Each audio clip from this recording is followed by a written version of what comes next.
ഇല്ലായ്മകൾക്കിടയിൽ നിന്ന് സ്വപ്നങ്ങളും പ്രതീക്ഷകളുമായി അട്ടപ്പാടിയിലെ മക്കൾ ചുരമിറങ്ങിയത് 63ാമത് സ്കൂൾ കലോത്സവത്തിൽ തങ്ങളുടെ ഗോത്രകലയെ അവതരിപ്പിക്കാനായിട്ടാണ്. ആദ്യമായി സ്കൂൾ കലോത്സവത്തിൽ ഉൾപ്പെടുത്തിയ ഗോത്രകലയായ ഇരുള നൃത്തത്തിൽ മത്സരിച്ചിരിക്കുകയാണ് ഈ കുട്ടികൾ. ആളുകളുടെ എണ്ണം കൂടുന്തോറും നൃത്തത്തിന്റെ ഭംഗി കൂടുന്ന ഒരു കലയാണ് ഇരുള നൃത്തം.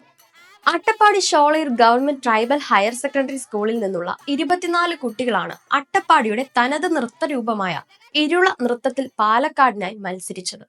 ഇതിൽ 11 പേർ ആൺകുട്ടികളാണ്. രക്ഷിതാക്കളും ചില സംഘാടകരും നൽകിയ തുക കൊണ്ട് ട്രെയിൻ ടിക്കറ്റ് ബുക്ക് ചെയ്തു. വസ്ത്രങ്ങളും മറ്റ് ചെലവുകളും വാഹനവും ഉൾപ്പെടെ 50,000-ൽ ഏറെ അധികം ആവശ്യമായി വന്നു. ശ്രീകൃഷ്ണപുരത്ത് നടന്ന ജില്ലാ കലോത്സവത്തിൽ പങ്കെടുക്കുവാൻ വാഹനം വാടകയ്ക്കെടുത്തത് ഉൾപ്പെടെ 30,000-ഓളം രൂപ ചെലവായി വന്നിട്ടുണ്ടായിരുന്നു. പിരിവെടുത്താണ് ബസ് വാടക ഉൾപ്പെടെ നൽകിയതും. ജില്ലാ കലോത്സവത്തിന് ഉപയോഗിച്ച വസ്ത്രങ്ങൾ തന്നെയാണ് ഇവരിൽ ഒരു സംഘം സംസ്ഥാന സ്കൂൾ കലോത്സവത്തിൽ ഉപയോഗിച്ചിരിക്കുന്നതും. മത്സരിക്കുന്നവരും പരിശീലിപ്പിച്ചവരും അടക്കം സംഘത്തിലുള്ളവരെല്ലാം ഇരുള വിഭാഗത്തിൽപ്പെട്ടവരാണ് എന്നത് മറ്റൊരു പ്രത്യേകതയാണ്.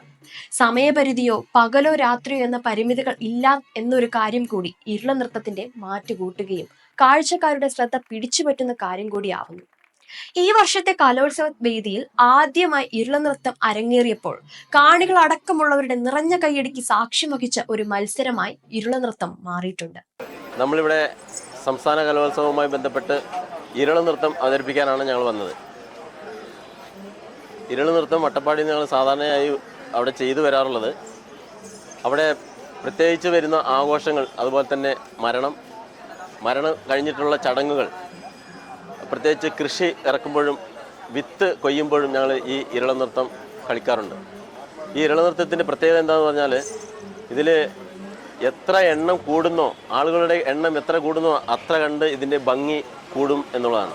ഇവർക്ക് പണ്ട് മുതലേ അറിയാം കളികളൊക്കെ, ചെറുപ്പം മുതലേ കളിക്കുന്നത് കൊണ്ട് അവർക്ക് അത്യാവശ്യം നല്ല കളികളൊക്കെ അറിയാം. പിന്നെ അതിനൊന്ന് മോഡിഫൈ ചെയ്ത് കൊടുക്കുന്നു ഞങ്ങൾ. സ്റ്റേജിലേക്ക് കയറാനും കുറച്ച് പരിശീലനങ്ങളൊക്കെ കൊടുക്കാറുണ്ട്. അങ്ങനെ കൊടുത്തിട്ട് ഞങ്ങൾ കൊണ്ടുവന്നതാണ്.